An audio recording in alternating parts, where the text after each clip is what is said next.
தாய் தமிழ் உறவுகளுக்கு வணக்கம்.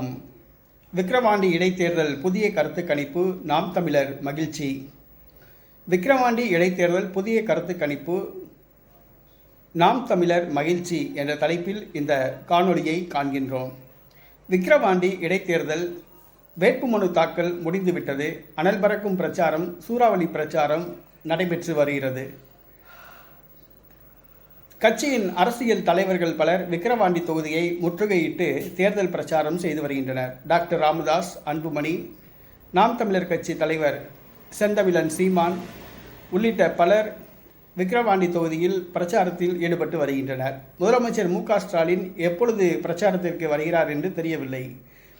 இந்த அனல் பறக்கும் பிரச்சாரம் நடைபெற்று கொண்டிருக்கும் மத்தியில் கள்ளக்குறிச்சி கள்ளசாராய சம்பவம் நடைபெற்றுவிட்டது. அது விக்கிரவாண்டி தேர்தலில் எதிரொலிக்கும் என்று கூறப்படுகிறது. இந்த சூழ்நிலையில் அக்னி என்ற தனியார் கருத்து கணிப்பு நிறுவனம் கருத்து கணிப்பு நடத்தியது. அந்த கருத்து கணிப்பை வெளியிட்டுள்ளது. அதில் நாம் தமிழர் கட்சி மகிழ்ச்சி அடைந்துள்ளது. அக்னி என்ற தனியார் கருத்து கணிப்பு நிறுவனம் கருத்து கணிப்பு நடத்தி தன்னுடைய முடிவை அறிவித்துள்ளது. அது அறிவித்த முடிவால் நாம் தமிழர் கட்சி மிகுந்த மகிழ்ச்சி அடைந்துள்ளது.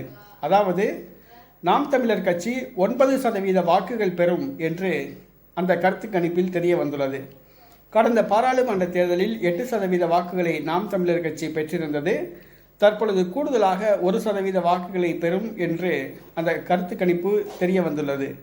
இதனால் நாம் தமிழர் கட்சி தொண்டர்கள் மகிழ்ச்சி அடைந்துள்ளனர். அதே வேளையில் திமுக 56% வாக்குகளை பெற்று முதலிடம் பிடிக்கும் என்று அந்த கருத்து கணிப்பில் கூறப்பட்டுள்ளது.